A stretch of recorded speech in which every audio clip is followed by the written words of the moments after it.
Hi guys, this is Kelly. I'm Evie's mom, or EcoMama as my kids call me. And today is Friday, and it's a Friday in April. And so I'm coming on to talk about autism, how it's affected Evie, how it's affected our family, and try to be a resource for you guys if you have questions about autism, or you're just more interested in increasing your awareness about what autism is all about, which is what April is here for. So, and hopefully that doesn't stop the rest of the year. But today I really wanted to talk about what are those like really key indicators, or warning signs or red flags that we experienced, that you can look for in younger kids if you are concerned that your child has autism, or maybe your grandkid, or your neighbor's kid, and then how to approach that. Just from my perspective, I can't speak for everybody in this situation. So some of the things that Evie specifically displayed at a young age, she didn't talk till she was 4. So that was kind of a big deal. She didn't have a lot of words, even when she was, hitting those benchmark milestones, the 18-month, the 2-year checkups. She just really didn't have a lot of language. And by language, kids at a young age can start putting words to things, labels to stuff. She would kind of have her own language. Like, she'd come up with her own words that meant certain things, which was fine until someone didn't know what she was talking about, and then her meltdowns would start over frustration with communication. So by 16 months, having very few words, especially by 2, if they're really not clicking with language, they avoid eye contact, or can avoid eye contact. Evie was a big eye contact avoider. Lack of response to others. Like, if we called her name, she would not acknowledge us. She wouldn't turn around. You could say her name 12 times and she would be doing her own thing. She was lost in her own world. Resistance to change. So I talked a little bit last week about how Evie used to do these loops on the playground, or she would get into a specific activity that wasn't necessarily age appropriate or appropriate for her to be doing. She really loved just opening closed doors a lot.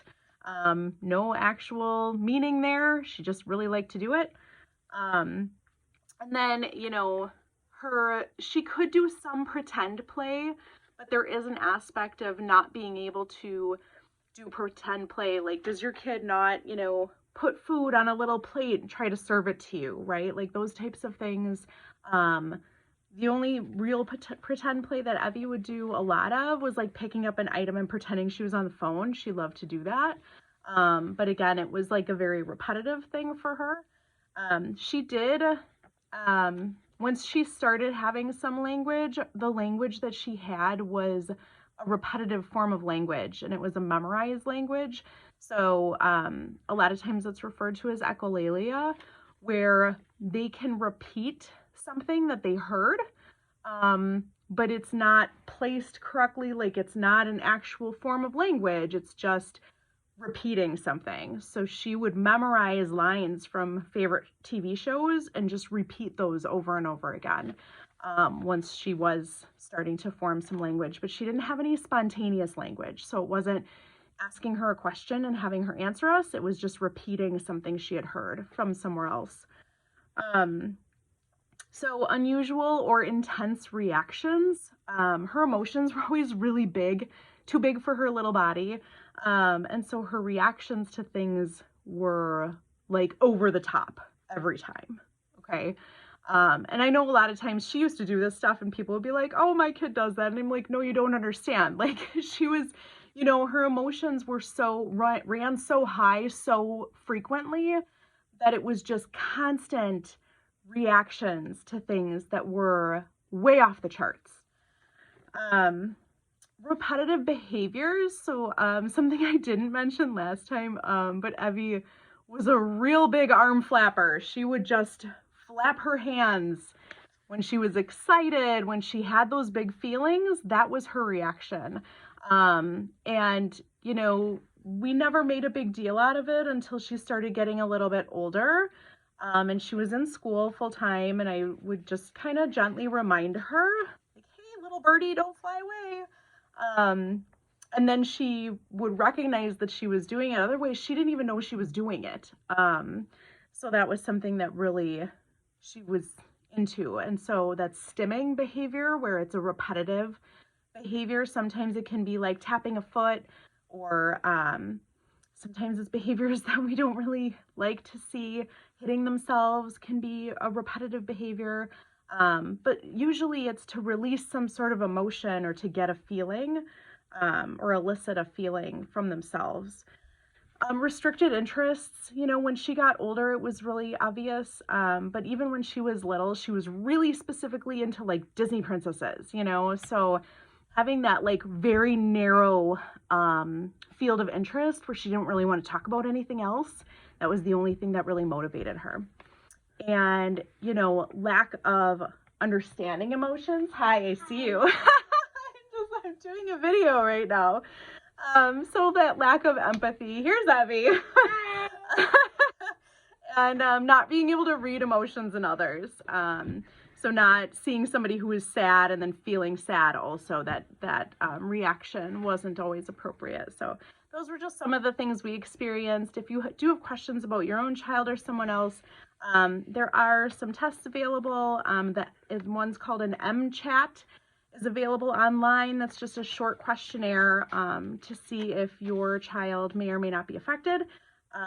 We did ages and stages questionnaires, or ASQs, that were provided by our pediatricians to kind of mark those milestones and understand if we weren't hitting those milestones, which was really important for me because Evie was my first kid and I didn't really know what to expect beyond that. And so if there's other places that, you know, I can help you find some resources. Wisconsin actually is amazing and has a great community of therapy places, clinics that provide different therapies for kids with autism. So we're really fortunate to be here. Not every state is the same, although I think that there is a growing opportunity and concern for that community that is demanding more options for people. So if you have questions for me, please drop them in the chat below or comment to us. I'm happy to answer questions or just private message you if you have a concern about your child. It's really important that, you know, you take this time to make sure that they're getting what they need. So thank you so much. Bye.